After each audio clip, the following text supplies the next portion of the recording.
वालेकुम dear students, क्या हाल हैं जी आपके। उम्मीद करता हूँ आप सारे ठीक और खुशहाल होंगे।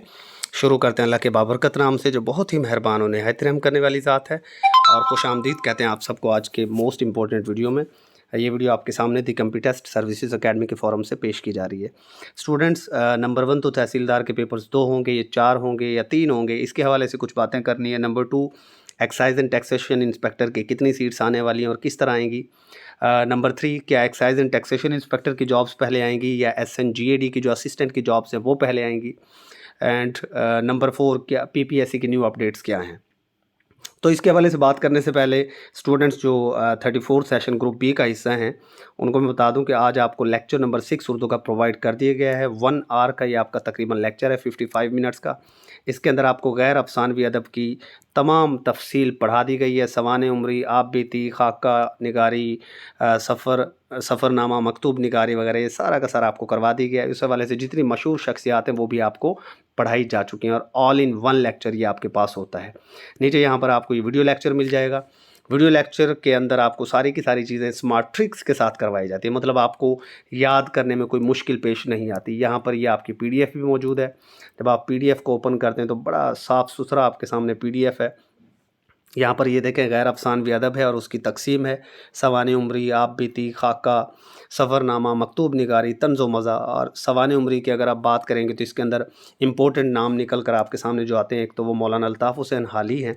ज़ाहिर इनकी बाकायदा जो है ये पहले बाकायदा सवाने निगार कहलाते हैं उर्दू के, और इनकी लिखी गई मशहूर सवाने निगारियाँ भी यहाँ पर शामिल कर दी गई हैं। ठीक है, ये नीचे और एक क्रोनोलॉजिकल ऑर्डर में चीज़ें आपको प्रोवाइड की जाती हैं, मतलब पहले 1883 की बात की जा रही है, फिर 1897 की, फिर 1901 की। मतलब एक जो टाइम फ्रेम है वो एक तरतीब से चल रहा होता है। क्रोनोलॉजिकल ऑर्डर से आपको याद करने में आसानी होती है। इसी तरीके से ये देखें, मौलाना शिबली नोमानी की जो मशहूर सवाने उम्रियाँ हैं ये आपके सामने मौजूद हैं। अल मामून 1887 में आई है, सीरतुन नोमान 1890 में, अल फ़ारूक 1899 में, और उसके बाद अल गज़ाली 1902। तो एक तरतीब से चीज़ें आपको प्रोवाइड की जा रही हैं, इसका बड़ा आपको बेनिफिट होने वाला है। 34 सेशन का जो ग्रुप C है आपका, वो इंशाल्लाह 8 नवंबर तक उसकी रजिस्ट्रेशन जारी है और 10 नवंबर से क्लासेस स्टार्ट हो जाएंगी। आप लोग डिस्क्रिप्शन में जाएं, आपको वहाँ पर डेमो लेक्चर्स मिल जाएंगे, उसके अलावा सेशन की डिटेल मिल जाएगी, आप ज़रूर ज्वाइन करें। अब यहाँ पर आपको ये सारी चीज़ें सिर्फ ये नहीं कि प्रोवाइड की जाती हैं, बल्कि यहाँ पर आपको इसके हवाले से कुछ ट्रिक्स भी बताई जाती हैं जिससे आप उसको बड़े आसानी से याद कर लेते हैं। अब जैसे यहाँ पर कुछ मशहूर आप बीती और उनके मुसन्निफ़ीन हैं कि जी काला पानी किसने लिखी, मौलाना जाफ़र थानीसरी ने लिखी। और कैद फ़रंग किसने लिखी, जी कैद फ़रंग लिखी गई है मौलाना हसरत मोहानी। अब फ़र्ज़ करें ये एक मैंने लेक्चर के अंदर आपको किस तरीके से याद करवाया है कि जी कैद फ़रंग, फ़रंग को आप समझ लो कि फ़रंगी से निकला हुआ लफ्ज़ है, इस तरह आप समझ सकते हैं अपनी आसानी के लिए। तो अगर आप किसी फ़रंगियों की कैद में हों, जब भी कोई मुसलमान किसी फ़रंगी की कैद में होता है तो उसकी हसरत होती है कि उसे आज़ादी मिल जाए। जब भी कोई शख्स किसी फ़रंगी की कैद में होता है तो उसकी हसरत होती है ना कि उसे आज़ादी मिल जाए। तो इस तरीके से आप बड़ा ईज़िली याद कर सकते हैं जी कैद फ़रंग किसने लिखी है, कैद फ़रंग किसने लिखी है, मौलाना हज़रत मोहानी ने। तो इस तरह ये आपको सारी की सारी चीज़ें एक-एक करके करवाई गई हैं अल्हम्दुलिल्लाह। और कल इसका आपको 7th लेक्चर मिल जाएगा एंड परसों इसका आपका ऑनलाइन टेस्ट होगा। इंशाल्लाह 8 से 10 दिन में ये आपका तकरीबन छठा दिन, 6 लेक्चर है उर्दू का, तो 6 दिन हो चुके हैं। मैक्सिमम 9 टू 10 डेज़ में आपकी उर्दू कंप्लीट कर दी जाएगी, 9 से 10 दिन में। और आपको पता है कि पर सब्जेक्ट हम 9 टू 10 डेज़ ही लगाते हैं एंड 9 टू 10 डेज़ में आपको हर सब्जेक्ट कवर करवाया जा रहा है बड़े बेहतरीन तरीके से।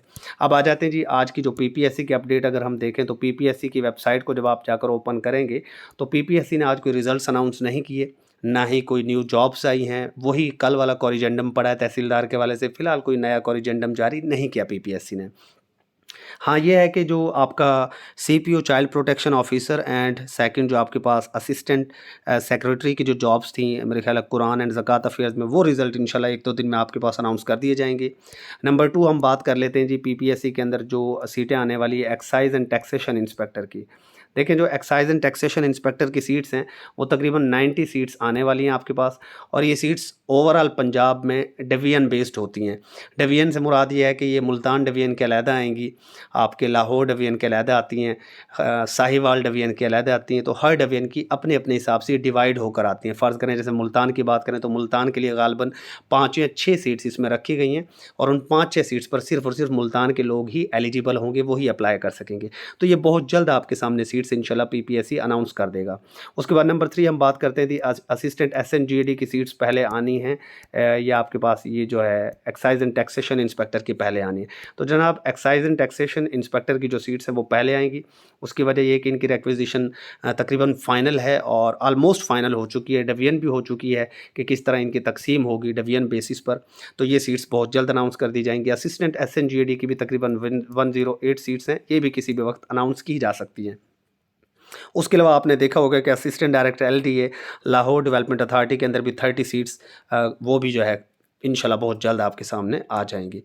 नेक्स्ट हमारे पास जो इम्पोर्टेंट चीज़ है वो एफपीएससी के हवाले से। एफपीएससी की अगर बात करें तो एफपीएससी ने फ़िलहाल आपके सामने कोई जनाब रिज़ल्ट नहीं रखा है, कोई फ्रेश रिज़ल्ट नहीं दिया। वही इंस्पेक्टर एफआईए एंड एडीएफआईए का जो रिटन एग्ज़ाम था आपका एमसीक्यूज़ का, उसका रिज़ल्ट आया हुआ है, वो लिस्ट जारी है और उसके अंदर 110 के रेशो से डिस्क्रिप्टिव के लिए बुलाया जाएगा। अभी वहाँ पर एक बात लिखी हुई है जी, वहाँ पर ना एक बात लिखी हुई जी, इंटरव्यू के लिए कॉल की जाएगी। तो बहुत सारे लोग धोखे में हैं कि जी डायरेक्ट इंटरव्यू होगा। ऐसा नहीं होता, डायरेक्ट इंटरव्यू नहीं लिया जाता।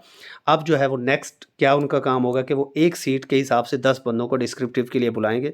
अभी उनको ये देखना होगा, मे बी वो शायद पहले डॉक्यूमेंट्स मांग लें, डॉक्यूमेंट्स मांग के वेरीफाई करेंगे जी कौन एलिजिबल है कौन नहीं। फिर मे बी ये भी हो सकता है कि वो एक सीट के ऊपर 15 लोगों को बुला लें। और 2018-19 में वो खैर सबका भी डिस्क्रिप्टिव ले चुके हैं, बट इस बार तादाद बहुत ही ज़्यादा है। उस वक्त सीन और था, उस वक्त कुछ पेपर लीकेज के इशू थे, इस वजह से एफपीएससी ने सबका डिस्क्रिप्टिव लिया था। बट इस बार ऐसा इंशाल्लाह कुछ नहीं होने वाला और चांसेस ये हैं कि 110 की रेशो से या 115 की रेशो से आपका डिस्क्रिप्टिव का पेपर होगा। और जब हम डिस्क्रिप्टिव की बात करते हैं तो डिस्क्रिप्टिव की जब हम तकसीम की बात करते हैं तो नंबर 1 आपके पास वहाँ पर इंग्लिश का ऐसे आ जाता है। 40 मार्क्स का आपको इंग्लिश ऐसे लिखना होता है, चाहे एफआईए इंस्पेक्टर का आप पेपर दे रहे हो, चाहे एफआईए एडी का पेपर दे रहे हो। नंबर 2 वहाँ पर जो है करंट अफेयर्स का पोर्शन होता है और करंट अफेयर्स के अंदर कुछ सिलेक्टेड किस्म के इसके अंदर टॉपिक्स होते हैं और उन टॉपिक्स के अंदर आपको 30 मार्क्स के क्वेश्चन सॉल्व करना होते हैं।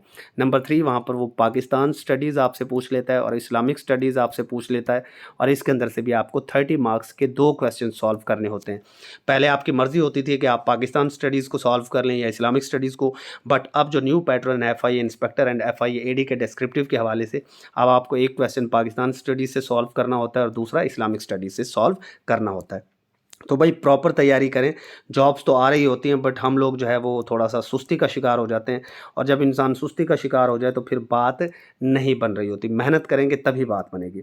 अब नेक्स्ट हमारे पास जो है वो इम्पोर्टेंट जो चीज़ है वो है तहसीलदार के कितने पेपर्स होने वाले हैं। इस हवाले से काफ़ी सारी चीज़ें गर्दिश में हैं और स्टूडेंट्स बहुत ज़्यादा परेशान हैं। देखो भाई तहसीलदार के हवाले से 2 पेपर्स की बातें चल रही हैं और 99% चांसेस अब बन चुके हैं कि पेपर्स आपके 2 होंगे।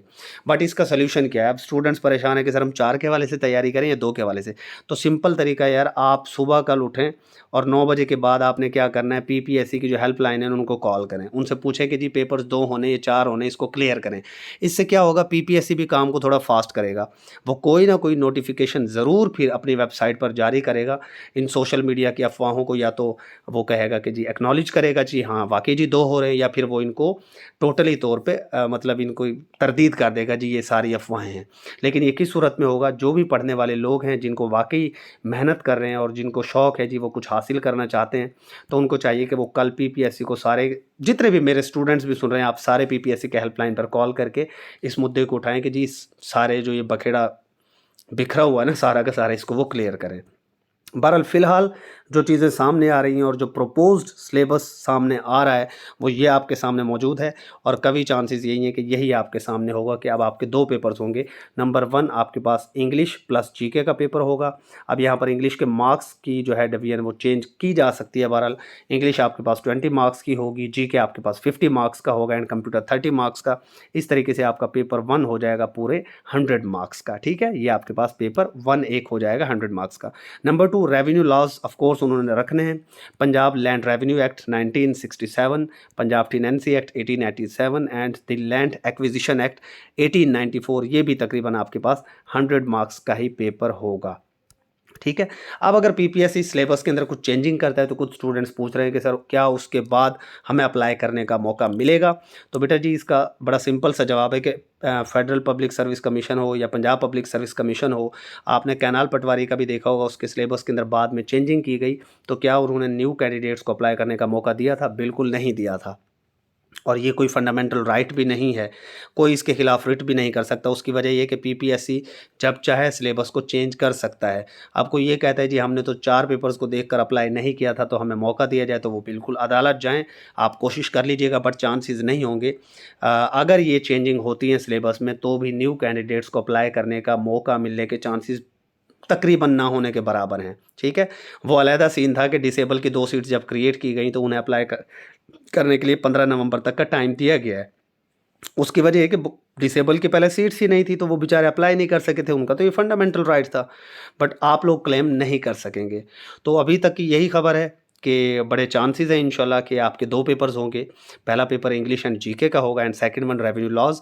एंड एक और प्रपोज्ड बात ये भी आ रही है कि शायद वो मतलब यहाँ पर थोड़ी सी तरमीम ये भी कर सकते हैं कि वो इंग्लिश का पेपर उड़ा दें और जीके एंड रेवेन्यू लॉज भी वो कर सकते हैं। बहरहाल फ़िलहाल जो 99% चांसेस लग रहे हैं वो यही हैं जो आपके सामने मैंने ये शो कर दिया। लेट्स सी क्या होता है, अल्लाह करे वही हो जो सारे स्टूडेंट्स के लिए बेहतर हो।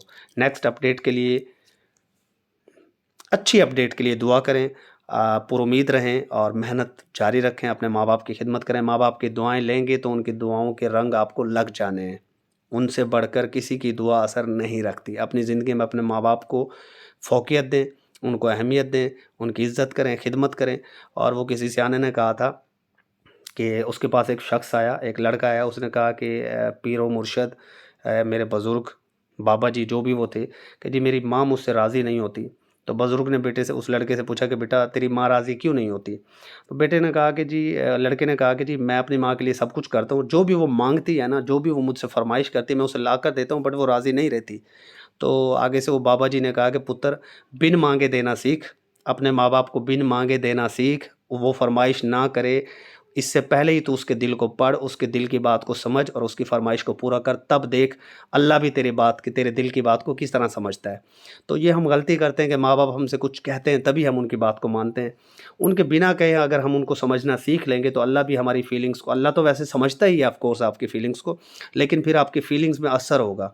अल्लाह आपकी दुआओं को जल्दी कबूल करेगा। जब भी दुआ करें पहले अपने पेरेंट्स के लिए दुआ करें, तभी आपकी दुआ कबूल होती है। स्टे ब्लेस्ड, अल्लाह हाफ़िज़।